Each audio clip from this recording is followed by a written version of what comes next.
Hi, today I'm going to speak to you about energy and the energy system that we have in our bodies. So I first found out about this about 2002, and I went for an MRI session. And while I was having the MRI, what happened was I had a little conversation in my head, as you do, and I said, thank you so much, well, to Source or whoever was listening, thank you so much for creating a human being that was intelligent enough to design and build this machine, this MRI machine, because without it, I might never walk again. I'd had a really bad skiing accident, and the surgeon that inspected my leg said to me, not very good at all. And he couldn't guarantee that I would walk again, and if I did walk again, not really properly. He said it was a very, very bad leg and knee break. So there I am in the MRI, and when I asked that question, I wonder how this machine works. All I can say is that it was like a video started playing. My eyes were closed, but yet I could see. And what I was shown was a fish finder, and there was bouncing like on a graph resonance and an image, and I was told a magnetic resonance causing an image MRI. I thought, wow, that's clever. And then although I was lying on this stretcher table, whatever, in the MRI chamber, the next minute I was in Stonehenge, and I was being bounced between little stones and big stones. And as they bounced my body from one little stone to another stone, it went boing, boing, and then they spread it out, and there was a much stones that were wide apart, and it went boing, boing. And then they said to me, Stonehenge used to be a receiving and a transmitting station, and that's how the ancients spoke to the gods. I thought, oh, I didn't know that. And the very next minute, this tiny little man appeared in front of me, and he looked like Mother Teresa, but in male form, crinkled skin, brown eyes. And when he looked at me, it was like a torch beam going right through me, and warm and unconditional love. It was just wonderful. And then I knew that he was my guide. And across his chest, from the one side of his shoulder all the way to the other, was like a breastplate filled with these turquoise stones, almost Egyptian style. And I said to him, wow, whatever dimension you're in, isn't this MRI machine giving you a headache? Because it goes off like a jackhammer, and it goes ba ba ba ba ba ba ba ba ba, and then quiet, and then again, really loudly and intensely. What he said to me was, stop jabbering like a monkey and listen to what I've got to say. I want to show you how your human energy system works. And then he showed me the form of a male human form with fine white mist coming into the mouth. And he said, you humans give this many names. He said, you call it prana, some call it life force, some call it oxygen, spirit, blessing. He said, it actually doesn't matter what name you give it. For all they care, you can call it strawberry jam. It's still going to work. And he said, whether you male or female, whether you are a child or an adult, blue, pink, red, green, Christian, Buddhist, Muslim, atheist, regardless of your belief system, all of us are given this same energy equally. But he says, what do you do with it? That is up to you. So he said, think about it like this. Your human body is your very own hotel. Your mouth is the lobby or the entrance to your hotel. So you breathe in. As it goes in to your entrance, to your hotel, it goes right through to the top of your crown, and it goes all the way down to your feet. And he said to me, tell humans it's like a lift shaft all the way. So you go in to your mouth, the air comes in, the oxygen, the spirit, the blessing, call it whatever you like. And it goes up and down the lift shaft. And then he said you have 7 floors in your hotel. And he said these floors, humans call them meridians, they call them vortexes, they give them all fancy names. He said, once again, doesn't matter what you call it, but that's where the energy gets transferred. So, okay, bear with me, guys. Here comes your mouth. You breathe in. You don't even think about it. It just happens every day regardless. Breathing in, going up and down your lift shaft, all your 7 doors on each floor of your lift doors open up all at exactly the same time. It goes pew, pew, pew, pew. Guys, as those lift doors open, he showed me what looks like a centrifugal force.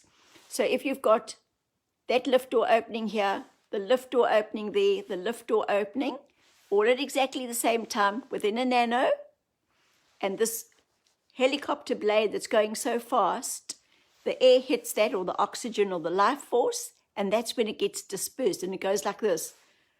Pew, pew, pew. So it'll then go through everything in that area.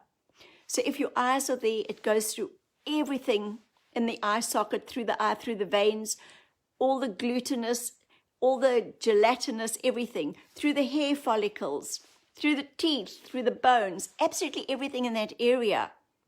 But he said what happens is human beings have negative emotions. He said when you have a negative emotion, that stops your energy flowing. He said, have you ever heard the words red with rage or green with envy? He said it's very, very important to study the meaning of your words because words hold immense power. And we've spoken about this before. He said often men hold their rage in their chests because they don't have control of a certain situation, something that's beyond their control because they're not excellent at communicating. Now that they've got that color that they are holding, when it comes in and it goes through that area that's just supposed to flow and feed everything and energize everything, it hits like hitting a brick wall. So now not all the energy can go through there. So as a result, it hits it and there's a blockage. So now only a little bit can go through to the area that it's supposed to be feeding, looking after, nurturing, and energizing. So now your body's no longer at ease. It is now at dis-ease. And therefore, it becomes diseased. And it's self-inflicted.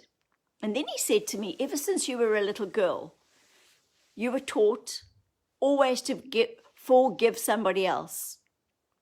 And he said a lot of people find this very difficult. They think when they forgive somebody else that they are letting somebody else get away with something, but it's actually not the case at all. He said, you forgive others so that you can move on, so that you are not creating barriers in your own body and blockages. So the anger that you might be holding in a certain area is then causing a blockage, which then eventually makes you ill. And he said then, when you speak, because your energy that came in is pure and clean, when it comes out of your mouth, out of that portal, that beautiful magic portal of light, are you going to poison those around you or are you going to bless them? And he said, remember that whatever you give out is what you're going to be getting back. So guys, I thought I'd really keep it short and sweet today and say, what energy are you holding in your body? Are you allowing your energy to flow? Why are you holding it? Because when you hold on to something, it's not flowing. So it's not going to the areas that it's supposed to be going to. And when something is stagnant, it can't grow, can it? So think about it if you've got like a little stream, and if you suddenly started putting logs or rocks there and stopped that water flowing, what would happen in that water? Slowly it would start going green and sort of like septic.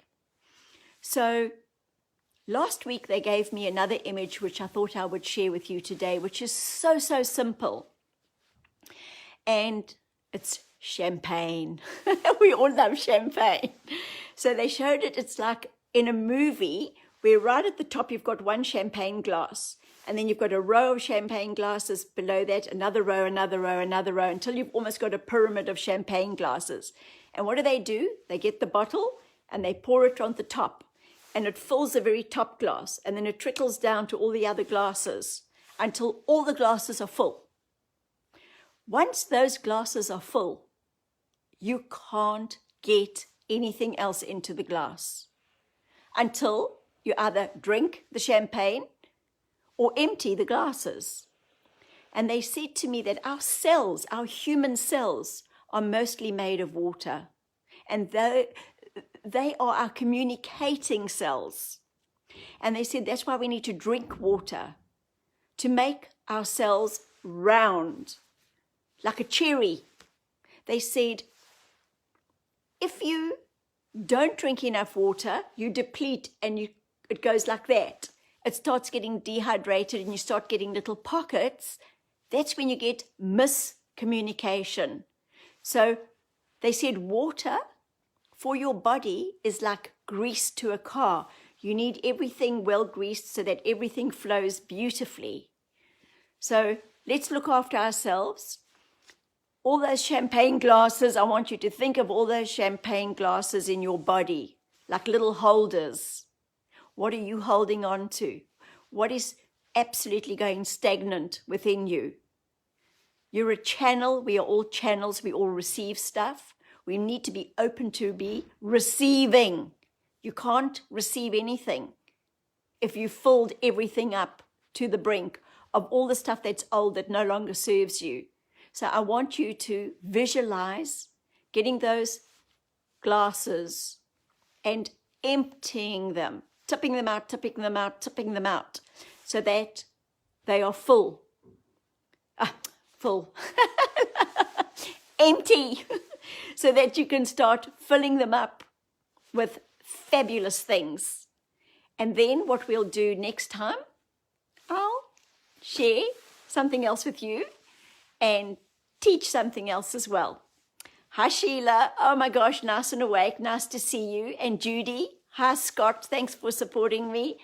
And Nadine, Queen Bee, and Aurelie.